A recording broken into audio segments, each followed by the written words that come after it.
December 11, 1936. A nation gathered around their wireless radios, barely breathing as their king's voice crackled through the static. What they heard would change the course of British history forever. King Edward VIII, the most eligible bachelor in the world, the man who had charmed America and captivated his subjects, was about to deliver the most stunning announcement in royal history. I have found it impossible to carry the heavy burden of responsibility and to discharge my duties as king as I would wish to do without the help and support of the woman I love. These words would echo through history as the moment a 2,000-year-old monarchy trembled on its foundations. This wasn't just a love story gone wrong, this was political dynamite that threatened to tear apart the British Empire, divide the Church of England, and potentially plunge the nation into constitutional chaos at the most dangerous time in modern history. Behind the romantic headlines lay a web of palace intrigue, government manipulation, media blackouts, and family betrayals that read like the most dramatic thriller ever written. The woman at the center wasn't just any woman. She was Wallis Simpson, an American divorcee with 2 living ex-husbands and connections that would make the establishment's blood run cold. What really happened during those explosive 326 days from Edward's coronation to his abdication? Who were the shadowy figures pulling strings behind palace doors? How did a love affair bring down a king and change the destiny of nations? The truth is more shocking than any fiction. The golden summer of 1936 should have been the beginning of a glorious new reign. King Edward VIII stood on the balcony of Buckingham Palace waving to crowds of adoring subjects who had waited months for this moment. At 41, he was handsome, charismatic, and modern in ways that thrilled a nation yearning for change. He spoke to ordinary people, broke royal protocol with casual handshakes, and brought a breath of fresh air to the dusty traditions of monarchy. But behind the palace walls, a crisis was already brewing that would shake the very foundations of the British Empire. Edward Albert Christian, George Andrew Patrick. David had never wanted to be king. Born into the suffocating world of royal duty, he had spent his youth rebelling against everything his father, King George V, represented. Where his father was formal and traditional, Edward was casual and modern. Where his father followed every rule of royal protocol, Edward delighted in breaking them. He smoked, drank, and partied with a set of wealthy socialites that scandalized the old guard.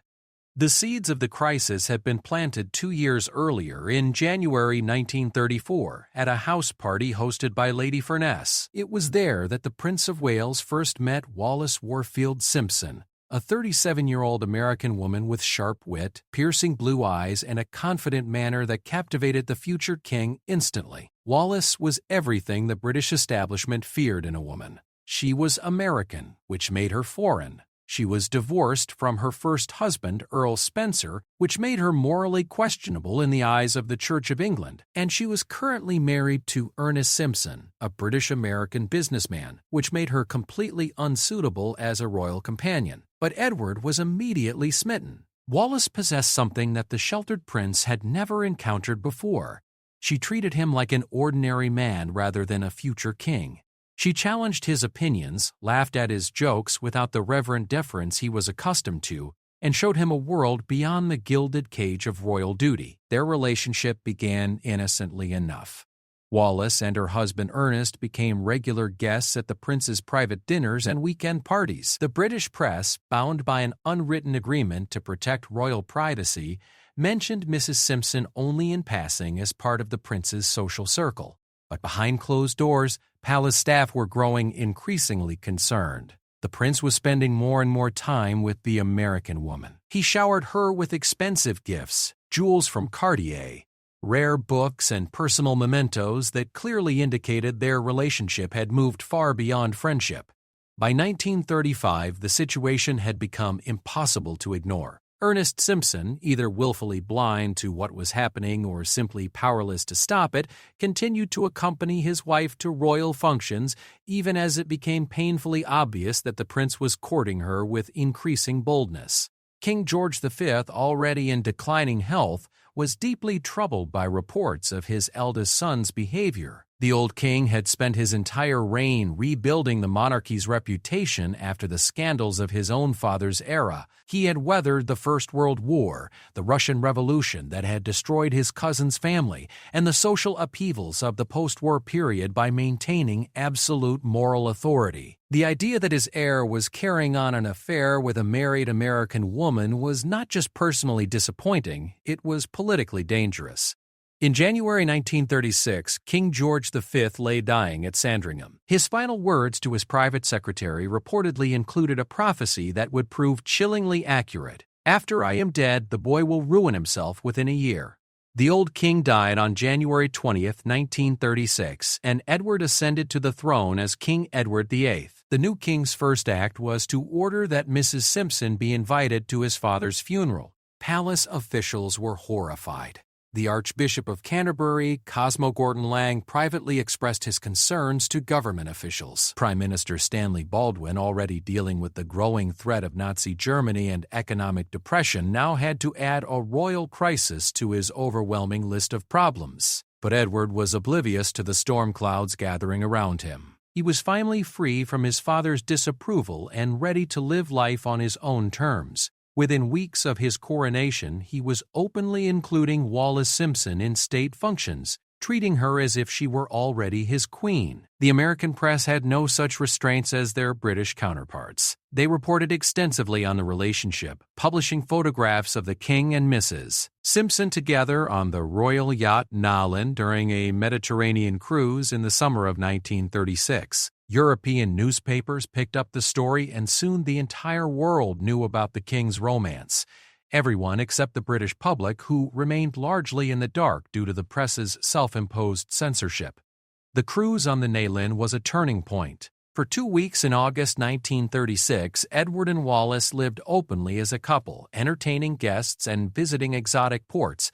While photographers captured every moment, the king seemed determined to force the world to accept their relationship regardless of the consequences. When they returned to England in September, the situation had reached a critical point. Wallis had begun divorce proceedings against Ernest Simpson, making it clear that she intended to be free to marry the king. The Archbishop of Canterbury was adamant that the Church of England could not crown a divorced woman as queen. Prime Minister Baldwin was receiving increasingly urgent telegrams from Commonwealth governments expressing their alarm at the developing situation. The British establishment found itself facing an impossible choice. They could accept a divorced American queen and risk a constitutional crisis that might bring down the monarchy itself. Or they could find a way to remove the king and replace him with his younger brother, the Duke of York, who had shown no signs of such troublesome romantic inclinations. Behind the scenes, powerful figures were already beginning to choose sides. Queen Mary, Edward's mother, made it clear that she would never accept Wallis Simpson as a member of the royal family. The Duke of York, who would become king if Edward abdicated, was quietly being prepared for the possibility of succession. Meanwhile, Wallis herself was growing increasingly uncomfortable with the intense scrutiny and the realization that her relationship with the king was becoming a national crisis. She had never intended to become a queen, and the pressure was beginning to take its toll on her health and her relationship with Edward. In October 1936, Mrs. Simpson's divorce was finalized, making her technically free to marry the king. But this legal freedom only intensified the crisis. Now there was nothing preventing Edward from proposing marriage except the overwhelming opposition of his government, his family, and the religious establishment that formed the backbone of the monarchy. The king, however, remained determined to marry the woman he loved, regardless of the cost. He had already made up his mind. If he had to choose between the crown and Wallis Simpson, he would choose love.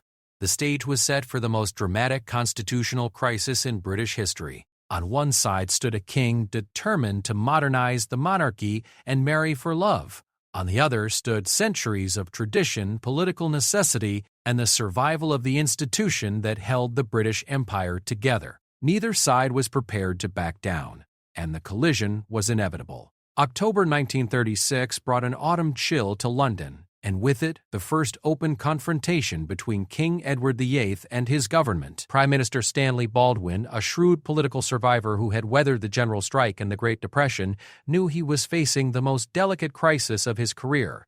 The moment of truth came on October 20th when Baldwin requested a private meeting with the king at Buckingham Palace. What happened in that oak-paneled study would determine the fate of the British monarchy. Baldwin, a pipe-smoking politician from the industrial Midlands, sat across from the most glamorous king in British history and delivered an ultimatum disguised as fatherly advice. The government, he explained carefully, could not support the king's marriage to Mrs. Simpson. The Dominions had made their positions clear. Canada, Australia, South Africa, and New Zealand would not accept a divorced American queen. The Church of England, of which the king was the supreme governor, considered divorce contrary to Christian teaching. Edward listened with growing anger. He had expected opposition, but the coordinated resistance from across his empire surprised him. "I am going to marry Mrs. Simpson," he told Baldwin flatly, "and I am prepared to go." Baldwin left the palace knowing that the constitutional crisis was no longer a possibility, it was a certainty. The king had essentially threatened to abdicate rather than give up the woman he loved. The prime minister now had to navigate between forcing the king's hand too quickly, which might provoke a public relations disaster, and allowing the situation to drag on indefinitely, which could destabilize the monarchy itself. Behind the scenes, the machinery of government was already preparing for the unthinkable. Sir Alexander Hardinge, the king's private secretary, was privately briefing government officials on the constitutional procedures for abdication. Legal experts were researching precedents that dated back centuries, trying to find guidelines for a situation that had never occurred in British history. The king, meanwhile, was becoming increasingly isolated. His own household staff were divided between personal loyalty to Edward and their duty to the crown as an institution. Many had served the royal family for decades and were horrified at the prospect of a constitutional crisis that could damage the monarchy permanently. Queen Mary, the king's formidable mother, became the unofficial leader of the palace resistance to Mrs. Simpson. She refused to meet Wallis or acknowledge her existence, referring to her only as "that woman" in private conversations. The Queen Mother's hostility wasn't just personal. She understood better than anyone how fragile the monarchy's position really was. The royal family had survived World War I partly because they had maintained their moral authority while other European monarchies collapsed. The Russian Tsar had been murdered, the German Kaiser had been exiled, and the Austrian Emperor had lost his throne. The British monarchy had endured because the people trusted their moral leadership. Now Edward was threatening to destroy that carefully built reputation for the sake of a divorced American woman who represented everything that conservative Britain found threatening about modern society. The situation became even more complicated in November when Mrs. Simpson herself began to have second thoughts. The constant press attention, the obvious hostility from the royal family, and the realization that she was at the center of a national crisis were taking their toll. She confided to friends that she had never wanted to be queen and was beginning to wonder if she should disappear from Edward's life entirely. But the king would not hear of it. He was so obsessed with Wallis that he couldn't see the damage his relationship was causing to the institution he was supposed to protect. He began making increasingly desperate proposals to try to find a compromise that would allow him to keep both his crown and his woman. The most controversial of these was the idea of a morganatic marriage, a legal arrangement where Wallis would become his wife but not his queen. She would have no royal rank, no claim to succession, and no role in state ceremonies. It was a solution that had been used by European royalty for centuries, but it had never been part of British constitutional law. When Baldwin presented this proposal to the cabinet, the response was immediate and unanimous: absolutely not. The idea of creating a new category of royal wife was seen as even more dangerous than the original problem. It would require new legislation, parliamentary debate, and approval from all the dominions. Worse, it would establish a precedent that future kings could marry anyone they chose simply by accepting a lower status for their wives.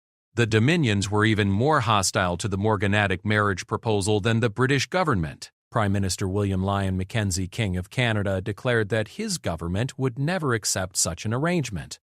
Prime Minister Joseph Lyons of Australia was equally firm in his rejection. The white-dominated Union of South Africa, already suspicious of any changes to the imperial system, threatened to reconsider their membership in the Commonwealth if the king proceeded with any form of marriage to Mrs. Simpson. By early November, Edward was facing unanimous opposition from every quarter of his empire. His government was against him, his family was against him, the church was against him, and the dominions were against him. But still, he refused to back down. The crisis intensified when Bishop Blount of Bradford made a speech questioning the king's religious commitment.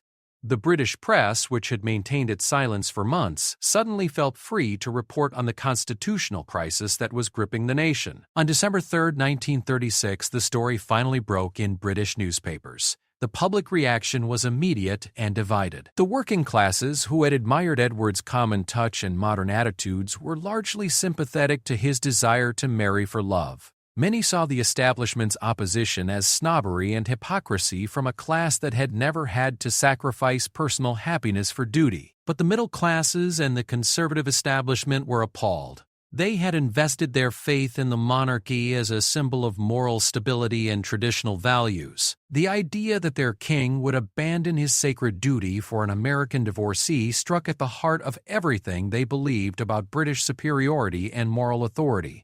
The press coverage revealed just how little the British public had known about their king's private life. Photographs of Edward and Wallis together, which had been published around the world for months, were suddenly appearing in British newspapers for the first time. The revelation that their king had been carrying on a public affair while they remained ignorant created a sense of betrayal that complicated public sympathy for the royal romance.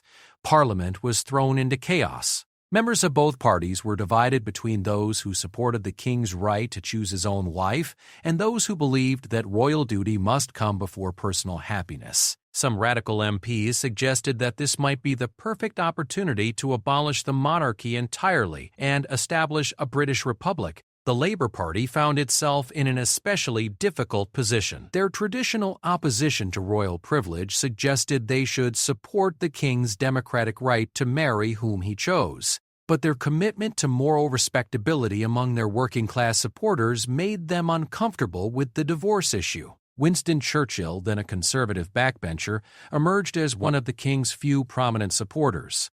Churchill had always admired Edward's modern attitudes and saw the crisis as an attack on royal prerogative by narrow-minded politicians. He began organizing a King's Party of MPs who would support Edward's right to marry Mrs. Simpson.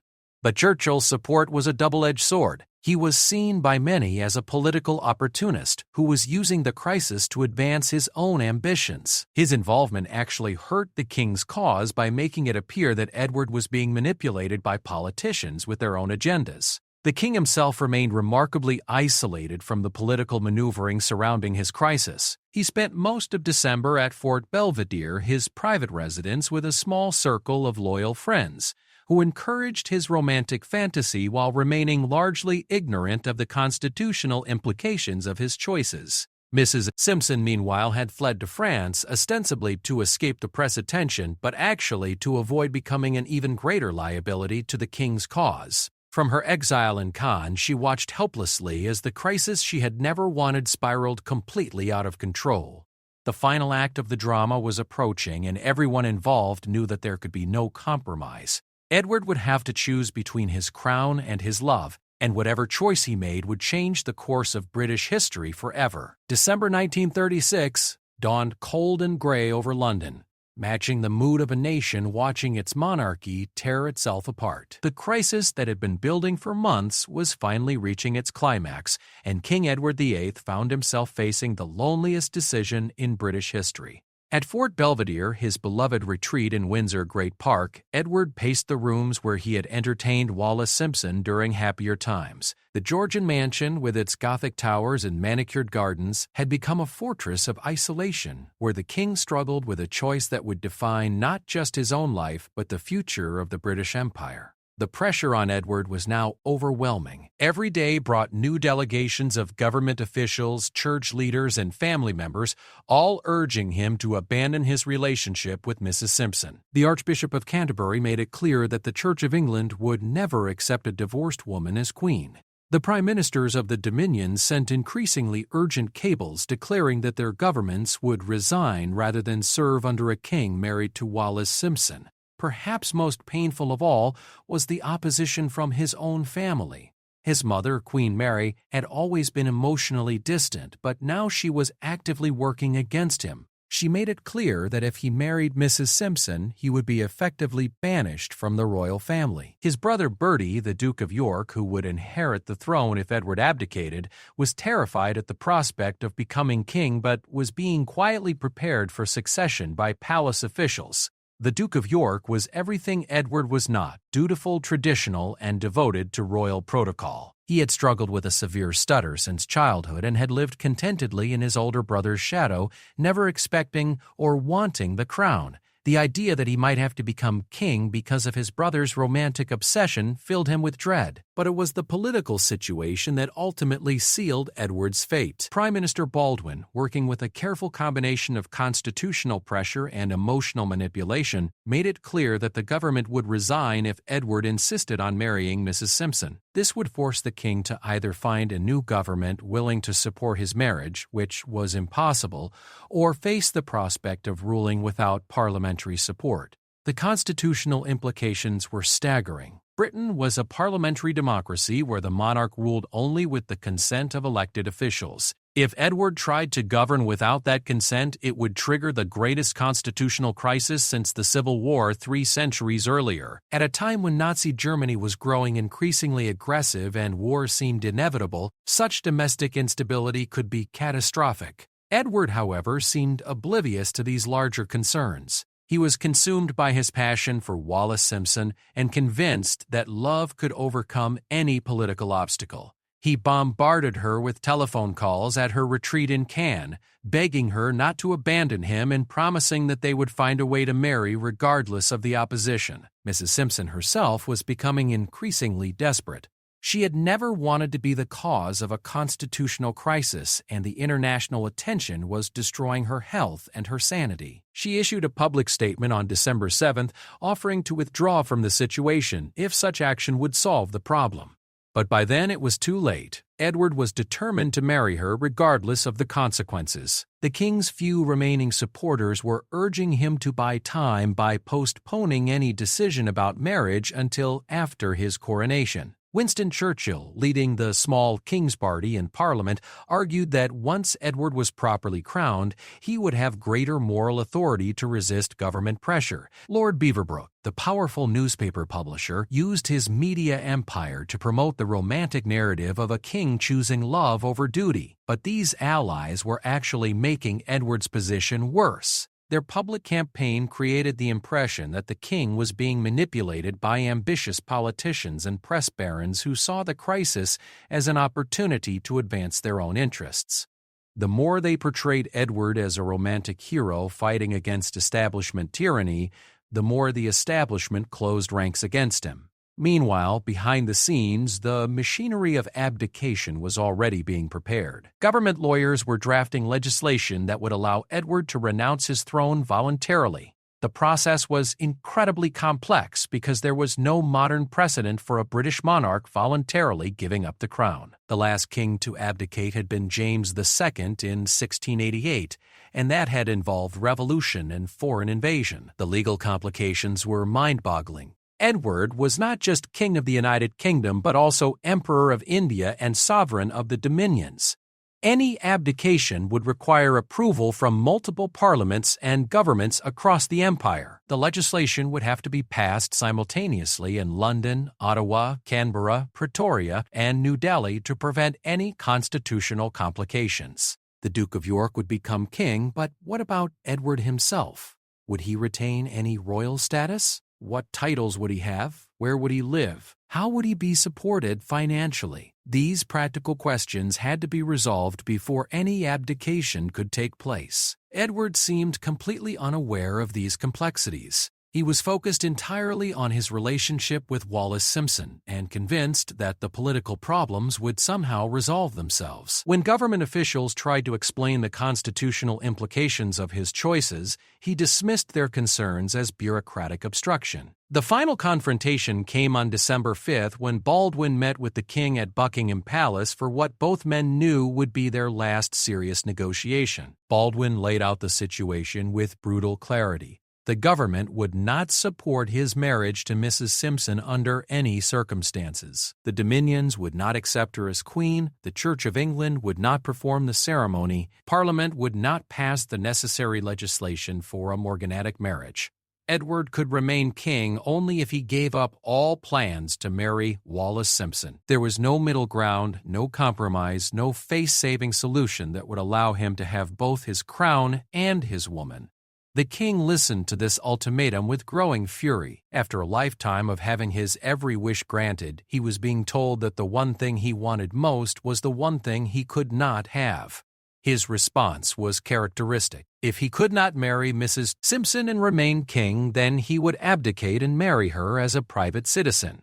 Baldwin left the palace knowing that the monarchy was about to undergo its greatest transformation since the Glorious Revolution. The king had made his choice, and now the government had to manage the consequences. The next few days were a whirlwind of secret negotiations and legal preparations. The abdication instrument was drafted and redrafted to ensure it would be legally binding across the empire. The Duke of York was quietly briefed on his new responsibilities and began the terrifying process of preparing to become King George VI. Queen Mary summoned her eldest son for one final meeting, hoping that maternal influence might succeed where political pressure had failed. But Edward was beyond persuasion. He told his mother that he had found happiness with Wallis Simpson and would not give it up for anyone or anything, including the crown that had been his birthright since childhood. The decision that would change the course of British history was made. All that remained was the formal announcement that would shock the world and transform the monarchy forever. December 10, 1936. The date that would live in history as the day the British Empire held its breath and listened to a king destroy himself for love. Parliament had been summoned for an emergency session, and rumors were flying through London like autumn leaves in a storm.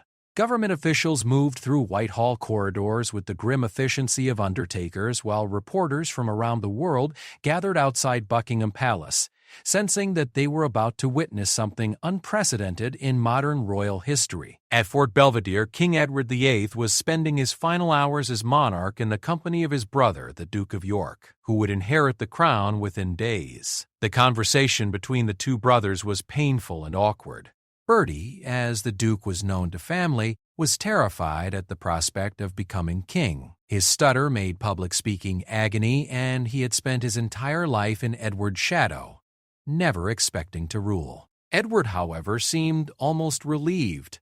After months of impossible pressure, the decision had been made, and he was finally free to follow his heart. He showed no apparent understanding of what his choice would mean for his brother, his family, or his empire. His entire focus was on reuniting with Wallis Simpson and beginning their life together as private citizens. The formal abdication ceremony took place in the presence of Edward's three brothers, the Duke of York, soon to be King George VI, the Duke of Gloucester, and the Duke of Kent. Edward signed 6 copies of the abdication declaration, one for each of the dominions and territories where he had been sovereign. His signature was steady, without any sign of hesitation or regret.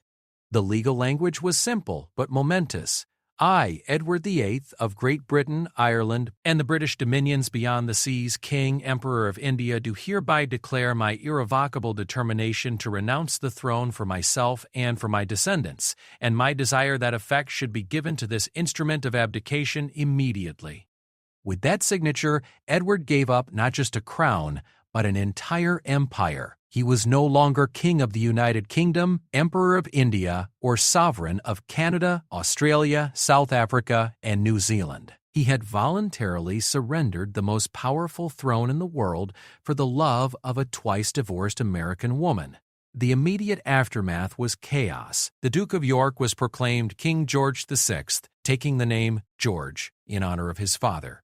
He was 40 years old, unprepared for kingship, and facing the most dangerous international situation in a generation. Nazi Germany was rearming, Japan was expanding in the Pacific, and the British Empire needed strong leadership more than ever before. The new king's first challenge was his own terror. George VI's stutter was so severe that he could barely speak in public, and the idea of delivering speeches that would be broadcast around the world filled him with panic. He would spend the rest of his life working with speech therapists to overcome this disability, fighting a private battle that would define his reign as much as any external crisis. Edward had been granted the title Duke of Windsor by his brother, but the royal family made it clear that he was no longer welcome in Britain. Wallis Simpson would never be accepted as a member of the royal family, and their presence would only remind the public of the crisis that had nearly destroyed the monarchy. The personal cost to the royal family was devastating.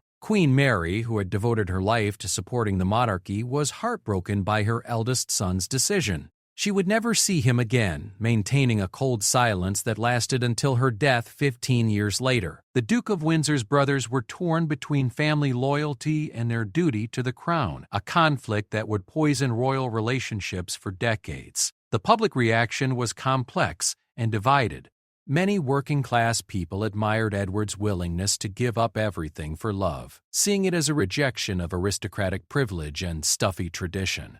They viewed Mrs. Simpson as a modern woman being persecuted by a hypocritical establishment that had covered up royal scandals for generations. But the middle classes and conservatives were horrified. They had invested their faith in the monarchy as a symbol of stability and moral leadership. Edward's abdication seemed to prove that their king was just as selfish and irresponsible as any ordinary person. The idea that he would abandon his sacred duty for personal happiness struck at the heart of everything they believed about service, sacrifice, and national honor. The international implications were equally serious. European dictators saw the British constitutional crisis as evidence of democratic weakness and instability.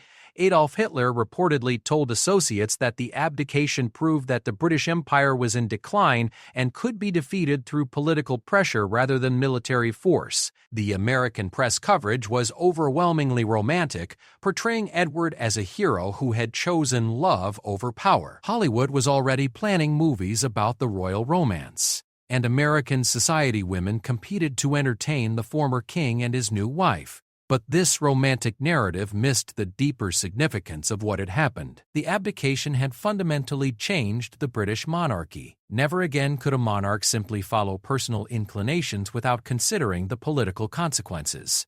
The crisis had established that kings and queens served at the pleasure of their governments and had to maintain public moral authority to retain their thrones. King George VI faced the enormous challenge of rebuilding the monarchy's reputation after his brother's abandonment. He was shy, stuttering, and completely unprepared for the role, but he understood his duty in ways that Edward never had.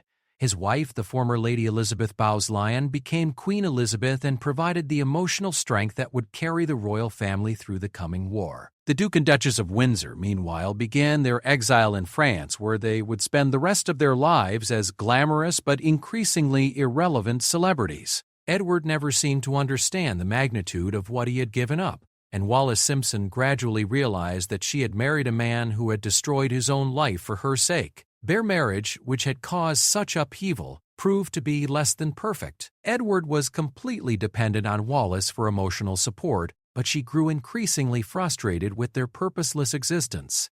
They had wealth, social status, and freedom, but they had no meaningful role in the world. Edward had given up the chance to lead his empire through its greatest crisis for a relationship that brought neither of them lasting happiness.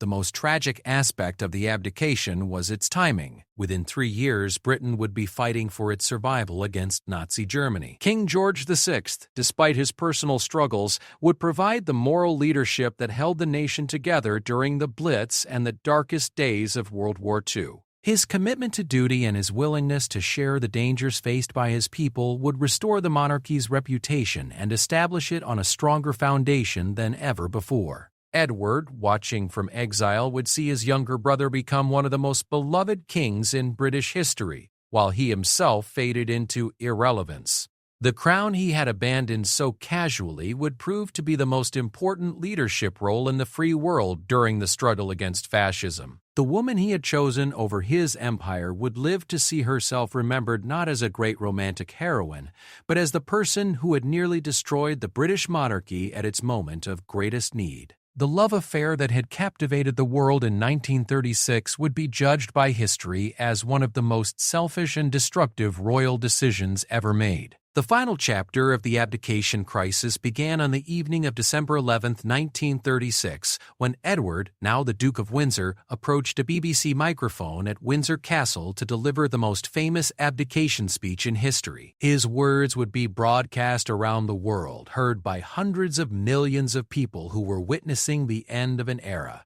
"At long last I am able to say a few words of my own," he began, his voice steady but emotional. The man who had been the most powerful monarch in the world just hours earlier was now speaking as a private citizen, explaining to his former subjects why he had chosen love over duty. "You must believe me when I tell you that I have found it impossible to carry the heavy burden of responsibility and to discharge my duties as king as I would wish to do without the help and support of the woman I love." These words, crafted with help from Winston Churchill, would echo through history as the ultimate expression of romantic idealism triumphing over political reality. But behind the polished phrases lay a story of devastating consequences that would reshape the British monarchy and change the course of world history. As Edward spoke to the world for the last time as a member of the royal family, his brother George was preparing for a coronation that would take place in just 5 months.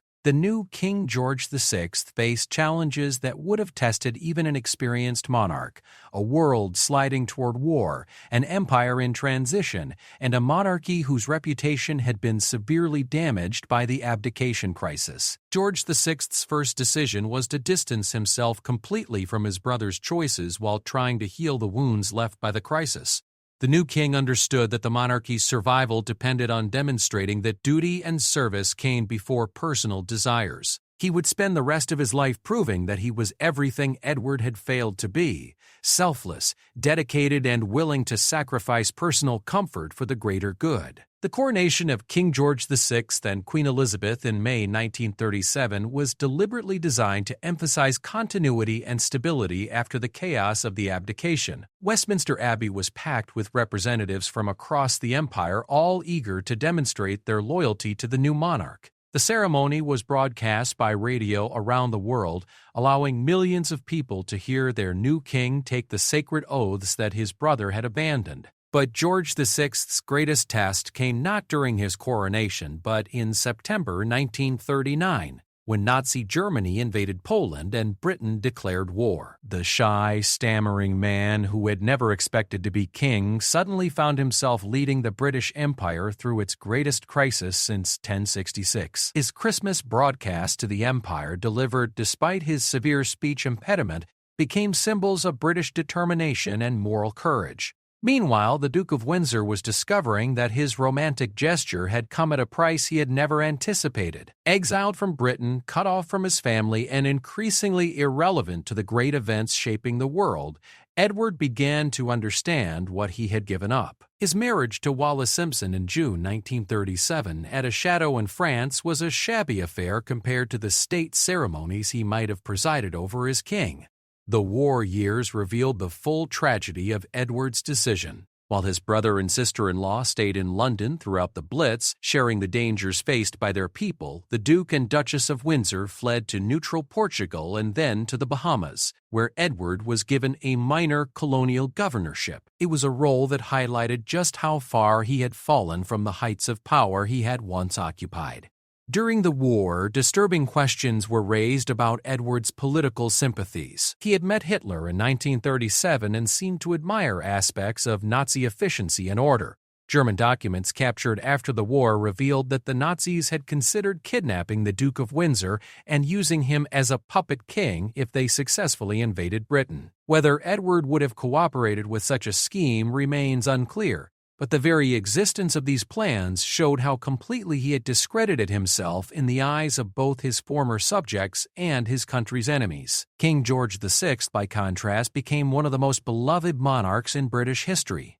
His refusal to leave London during the Blitz, his visits to bombed areas, and his obvious sharing of his people's hardships established a new model of modern monarchy based on service rather than privilege. When Buckingham Palace was bombed, the Queen famously said she could now look the East End in the face, referring to the working-class areas that had suffered so heavily from German bombing. The constitutional changes that followed the abdication were equally significant. Parliament passed new laws clarifying the succession and requiring royal marriages to receive government approval. The monarch's role was more clearly defined as ceremonial and symbolic rather than political. Never again could a king or queen simply follow personal inclinations without considering the broader implications for the monarchy and the state. The abdication also accelerated the transformation of the British Empire into the modern Commonwealth. The crisis had demonstrated how closely the dominions were tied to British constitutional arrangements, but it also highlighted their growing independence. The requirement that all the Dominion parliaments pass identical legislation for the abdication to be legal was one of the last times they acted in complete constitutional unity. For Wallis Simpson, the woman at the center of the crisis, the victory proved hollow. She had gained a title and a famous husband, but she had also acquired a reputation that would follow her for the rest of her life. Many blamed her for destroying the monarchy's stability at a crucial moment in world history. She was never accepted by British society or the royal family, and her marriage to Edward was often strained by his growing awareness of what he had sacrificed for her. The Duke of Windsor spent the remaining 36 years of his life as a celebrity exile, moving between Paris, New York, and various fashionable resorts. He wrote his memoirs, gave interviews, and attended social events, but he never found a meaningful role in the world. His attempts to return to Britain were consistently blocked by the royal family and the government, who feared that his presence would reopen old wounds. When Edward died in 1972, he was buried at Windsor Castle after a funeral that was attended by Queen Elizabeth II, his niece, but was otherwise a modest affair compared to the state ceremonies that marked the deaths of other royal family members. Wallis Simpson lived until 1986, spending her final years as a recluse in Paris, cared for by servants but largely forgotten by the world that had once been fascinated by her romance with a king. The ultimate irony of the abdication crisis was that it saved the British monarchy rather than destroying it. George VI's dedication to duty and his family's sacrifice during World War II established the royal family on a foundation of public service that proved far stronger than the old traditions of royal privilege and divine right. His daughter Elizabeth II would go on to become the longest reigning monarch in British history, presiding over the peaceful transformation of the empire into the Commonwealth and adapting the monarchy to the demands of the modern world.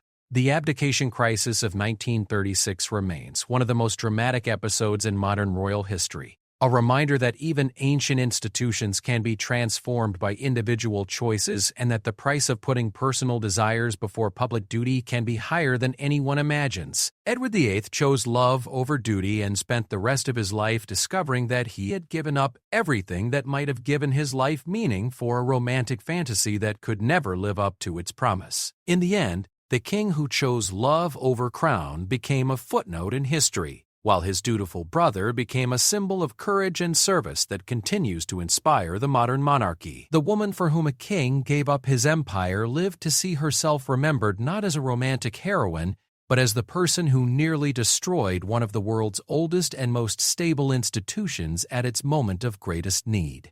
The abdication crisis proved that in the modern world, even kings must choose between personal happiness and public responsibility, and that those who choose selfishness over service do so at their peril. It was a lesson that would reshape the British monarchy and establish the principles of duty and sacrifice that continue to guide the royal family today.